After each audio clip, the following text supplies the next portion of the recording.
In the next 60 seconds, you will discover why the crushing feeling of being invisible isn't a sign that you are not enough. It is a sign that you have given too much. And there is a way back. Picture the scene. The kitchen is clean. The dishwasher is humming. In the living room, the soft glow of the television flickers. Your husband is watching his show. Your son is on his phone. You walk through the room. A quiet presence. You refill a water glass. You pick up a stray cushion. You exist in the space between things. Necessary, but unnoticed. A ghost in the machine of the life you built. You could scream, and you wonder if anyone would look up. If this feeling is familiar, if you have ever felt like the silent, beating heart of your family that no one can actually see, you are not alone. And you are not being overly sensitive. You are experiencing something Carl Jung would recognize instantly. He wouldn't call it a need for attention. He would call it the final, suffocating stage of a persona that has become too perfect. The mask of the perfect mother, the perfect wife, has become so seamless that the woman underneath has disappeared. This video is not about how to demand to be seen. It is a quiet guide to the art of reappearing. We will explore why the more you give, the more invisible you can become. And we will discover how to stop polishing the mask and start nourishing the face you were born with. Your presence matters. Let's begin the journey of reclaiming it. So, you have felt it. The quiet chill of being looked right through.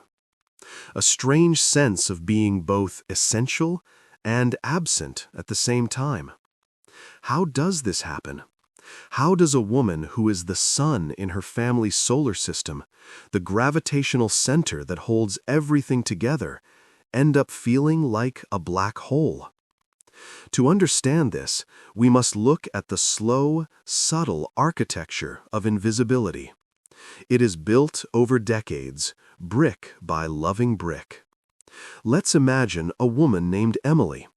For 30 years, Emily has been the silent engine of her household. She is the one who knows where the spare keys are. She remembers the dog's vet appointments and his mother's favorite flowers. She is the keeper of the calm, the manager of schedules, the quiet hum of the household running smoothly. She is proud of this. It is her act of love. Last month, for their 25th wedding anniversary, her husband surprised her with a trip. He had planned everything. A beautiful, all-inclusive resort on a sunny beach. It was a wonderful gesture. There was only one problem. Emily hates the beach. She has always loved the mountains, the cool air, the smell of pine, the quiet trails. She had mentioned it countless times over the years. In that moment, looking at the tickets in her hand, a cold, quiet truth dawned on her. He had planned a vacation for his wife. He had forgotten to plan it for Emily.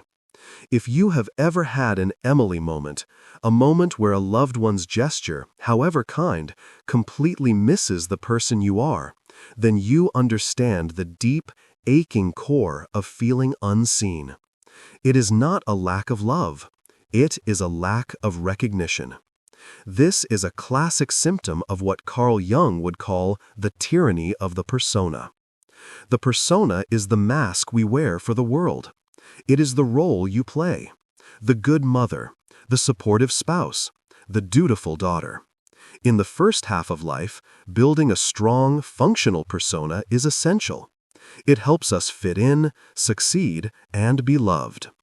Emily built a masterful persona, the perfect caregiver.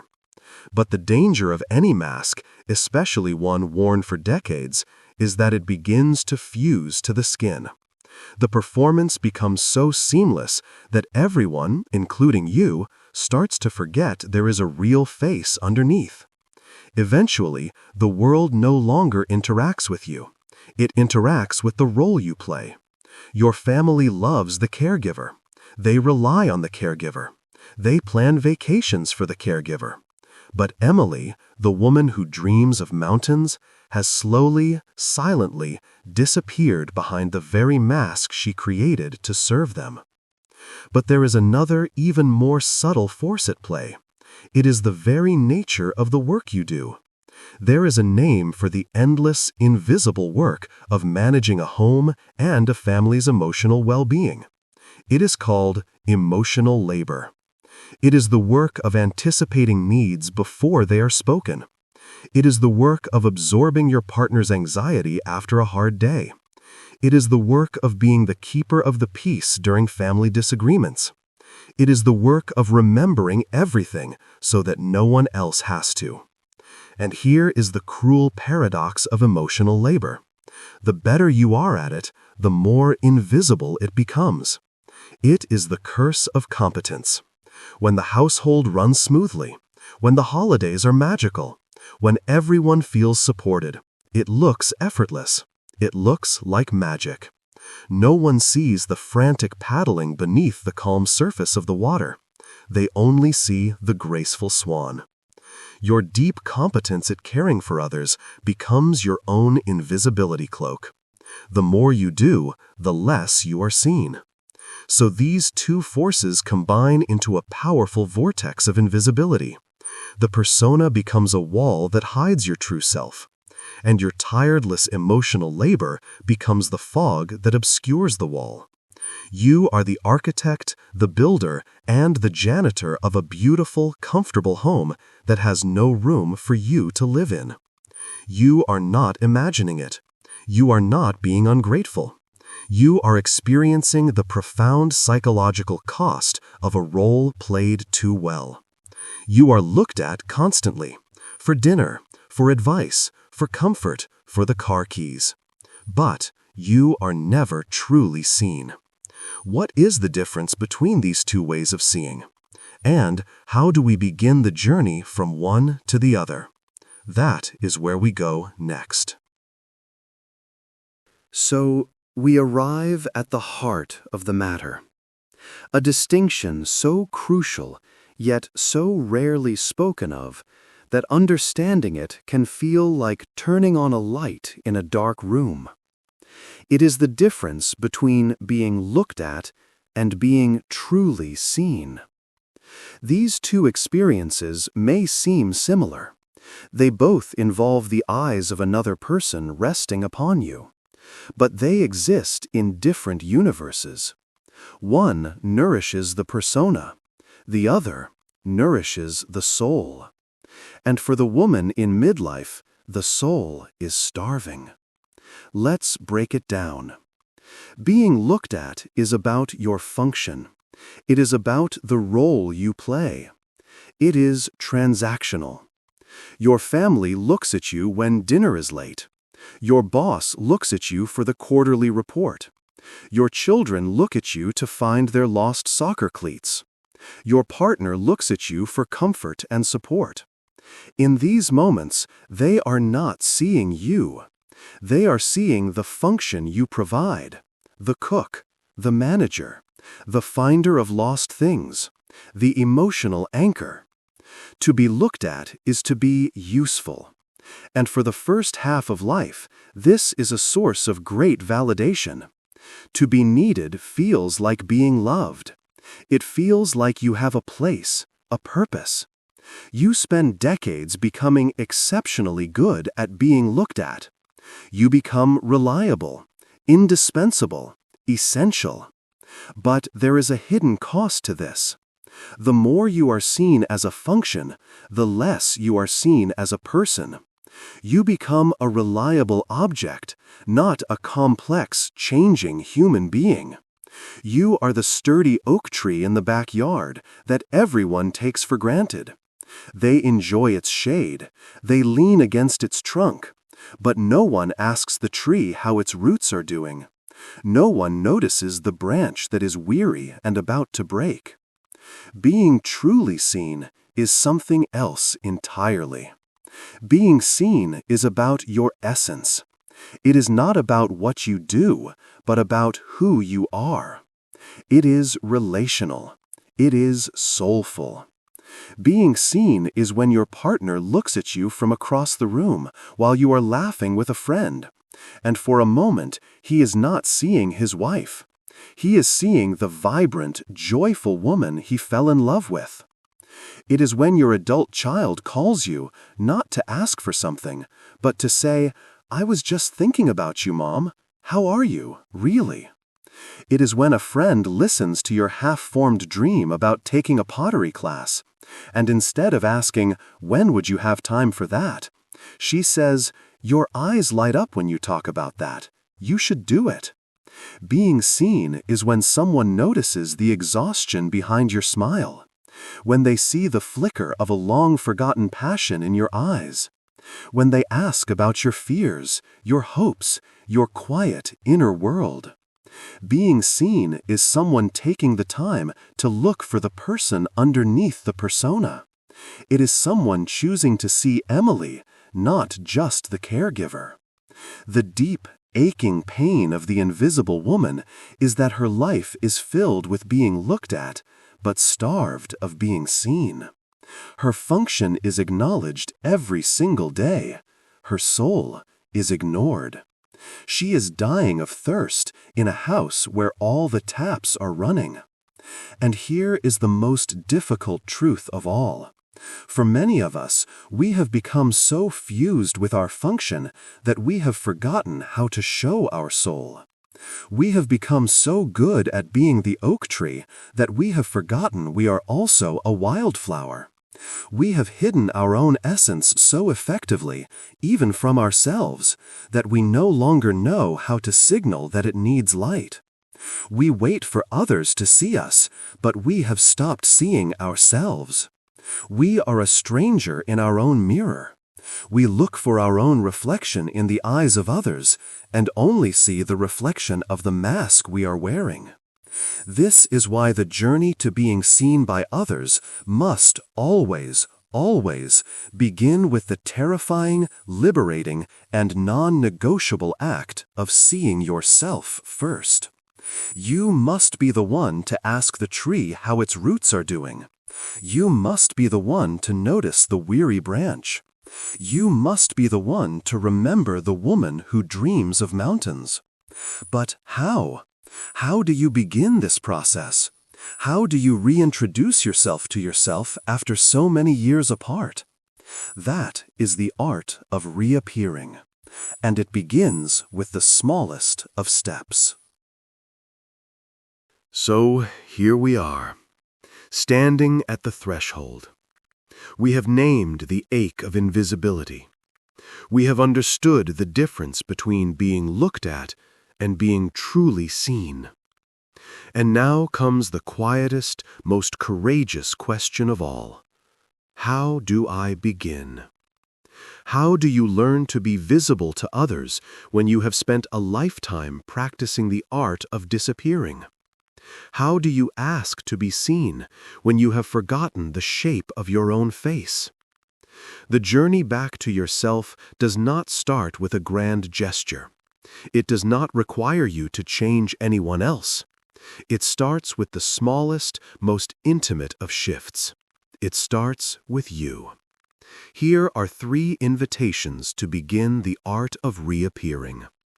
The first invitation is to see yourself first. You have become an expert at seeing the needs of others. You can see a child's disappointment from across a room. You can feel your partner's stress the moment he walks in the door. You are a masterful witness to the lives of everyone around you. Now it is time to turn that powerful gift of sight inward. I invite you to find a simple journal, and at the end of each day, just for 1 week, I want you to do one thing. Write down 3 things you did that day to care for your own well-being. They do not have to be big. Maybe you took 5 minutes to drink your coffee while it was still hot. Maybe you said no to a small request that would have drained you. Maybe you simply took 3 deep breaths when you felt overwhelmed. This is not an act of pride. It is an act of witnessing. By writing it down, you are telling yourself, I see you. I see your effort. I see your need for rest. You are training your own eyes to find yourself in the landscape of your day. It is the antidote to invisibility, because visibility is an inside job. You must become the first and most faithful witness to your own life. The second invitation is to speak your I. For decades, you have spoken the language of we and they. We need to get the car fixed. Dinner is ready. They have a soccer game on Saturday. In this language, you are the silent narrator, the invisible organizer. You are a function, not a person. I invite you to begin gently to reintroduce a single, powerful word back into your vocabulary. The word I. This is not about being selfish. This is about stating your existence. It is a tiny, verbal anchor of your own presence. Instead of saying, the kitchen is a mess, try saying, I feel overwhelmed when the kitchen is a mess. Instead of asking, what does everyone want for dinner? Try saying, I feel like having soup tonight. What do you think? Notice the shift. You are no longer just reporting the weather. You are placing yourself in the story. You are moving from the background to the foreground. You are gently reminding the world and yourself that there is a person here, with feelings, with preferences, with a point of view. You are not just the narrator of your family's life, you are the protagonist of your own. And the third invitation is the most powerful of all. It is the gentle no.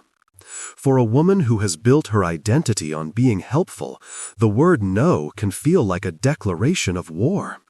It can feel sharp and cold and wrong.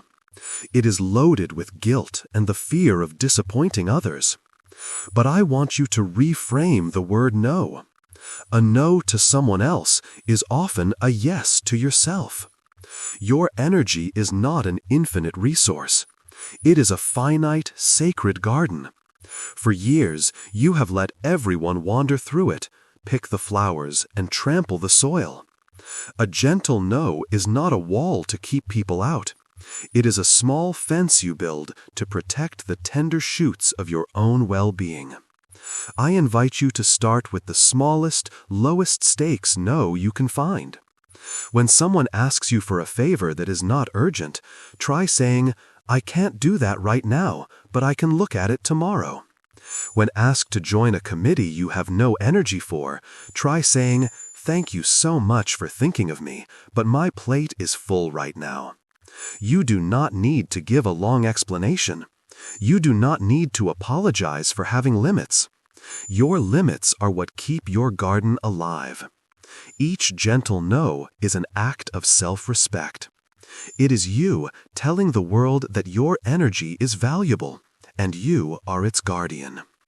These 3 practices, seeing yourself, speaking your I, and the gentle no, they are not grand gestures.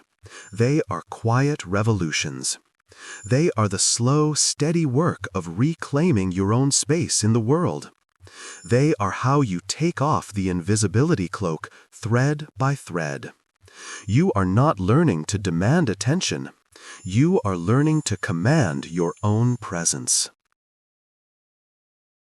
We have traveled a long way together today, through the misty hallways of the invisible woman and into the quiet light of self-recognition. We have learned that the ache of being unseen is not a flaw in you. It is the soul's sacred protest against a role that has become too small. The journey from being looked at to being truly seen is not a quick fix. It is not about changing the people around you. It is the slow, courageous art of changing how you show up in your own life. It is the practice of turning toward yourself with the same focused attention you have so freely given to everyone else for decades. This is not a journey to become the center of attention. It is a journey to reclaim your own center. The goal is not to stop giving. The goal is to start giving to yourself with the same fierce love. To build a relationship with yourself that is so strong, so steady, and so clear that your visibility is no longer up for debate. It becomes a fact of your existence. You do not need anyone's permission to be visible. Your presence is not a gift you give to others. It is your birthright. When you begin to truly see yourself, to honor your needs, and to speak your truth, you are not becoming more demanding. You are becoming more whole. And a whole woman is a force of nature. Her light is undeniable. If this message today resonated with that quiet, unseen place within you, I invite you to make a gentle commitment, not for me, but for yourself. In the comments below, simply write the words, "I choose to be seen." Let it be a quiet declaration, a digital anchor for your intention to begin this sacred work of reappearing. But I must be honest with you. As you begin to reclaim your presence, as you start to stand more fully in your own truth, a new and sometimes unsettling feeling might begin to surface. A quiet hum of anxiety that seems to have no name. A persistent, low-grade worry that follows you even on good days. If you are ready to explore that next layer of the journey, I invite you to watch the next video in our series, That Sunday Night Feeling, But It's Every Day.